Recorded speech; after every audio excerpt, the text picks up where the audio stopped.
ഒരു പെണ്ണിന്റെ സ്വഭാവം കൊണ്ട് ഒരാൾ മനസ്സിൽ തൃപ്തനാണെങ്കിൽ ആരെ സ്വർഗത്തിന്റെ 8 വാതിലും പഠിച്ചു നമുക്ക് തുറന്നിരും. ഇതിനൊക്കെയാ പഠിച്ചോ ദുനിയാവിലെ കുടുംബം തന്നെ. അല്ലാതെ കുറെ തിന്ന് ജീവിക്കുക, നേരം കൊടുക്കുക, ഓൾ അടുക്കളയിൽ നിന്ന് അധ്വാനിക്കുക, നമ്മളിങ്ങനെ തിന്നുപോകുക, അല്ലെ നമ്മളിങ്ങനെ അധ്വാനിക്കുക, ഓളങ്ങനെ കുറെ അടുക്കളയിൽ നിന്ന് ഉണ്ടാക്കുക, പിന്നെ മക്കൾ നോക്കുക, അതൊക്കെ ഒരു ഉപകാരം ഇല്ലാണ്ട് മാസത്തിൽ ഒരിക്കൽ പോലും തമ്മത്തോടാണ്ട് കിടന്നുറങ്ങുക, എന്നിട്ട് കുറെ സുഖേട് വരിക, കുറെ കുടി കുടിക്കുക, അങ്ങനെ അങ്ങ് മരിച്ചു പോകുക. ഇതിലെന്ത് ജീവിതമാണ്? ജീവിതം ഒരിക്കലേ ഉള്ളൂ. നമ്മൾ ജനിച്ചിട്ടുണ്ടെങ്കിൽ ഇനി മരിക്കാനുള്ള യാത്രയാണെങ്കിൽ 6 മണ്ണിലെത്തുന്നതിന് മുൻപ് കിട്ടുന്ന 10 ദിവസം ഒന്ന് പ്രണയിക്കും മനുഷ്യരെ. 85 വയസ്സുള്ള ഒരു വൃദ്ധന് ഭക്ഷണം കോരിക്കൊടുക്കുന്നത് 80 വയസ്സുള്ള ഭാര്യ. ആയുസ്സുള്ള കാലത്ത് നല്ലോണം നോക്കിയ, ആയുസില്ലാത്ത കാലത്ത് പടച്ചോൻ നമുക്ക് സംരക്ഷണം തരും ഏതെങ്കിലും വഴിക്ക്. ആയുസ്സുള്ള കാലത്ത് മുതലും ആഗ്രഹിച്ച് പരക്കം പാടി തമ്മിൽ തല്ലി ജീവിച്ച അവസാന കാലത്ത് ഒരാൾക്ക് വെള്ളം ഏത് കൈവന്ന് കിട്ടും ആലോചിച്ച് കിടക്കേണ്ട ഗതികേട് നമുക്ക് വരാതിരിക്കാൻ പരസ്പരം സ്നേഹിക്കുക. നാളെ മരിച്ചു വന്ന പെണ്ണിന്റെ മുഖത്തോക്കി പറയാൻ പറ്റണം, എന്നെ പറ്റി ഒരു പരാതി ഒന്നും പറയാനില്ല.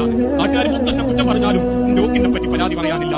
അതോളെ പറ്റി അവനും അവനെ പറ്റി അവളും പറഞ്ഞ അവന്റെ നിസ്കാരത്തിനാവല, അവന്റെ നോമ്പിനാവല, അവന്റെ ചിഹ്നത്തിനാവല, ഓൾ ഉടുത്ത പർദ്ദക്കാവല, ഓള് പിടിച്ച് കൊടുക്കാനാവല. ആ തിരിച്ചറിവിനാകട്ടെ ഈ ഒരു സംസാരം എന്ന് ഓർമ്മപ്പെടുത്തി. വസല്ലല്ലാഹു അലാ നബി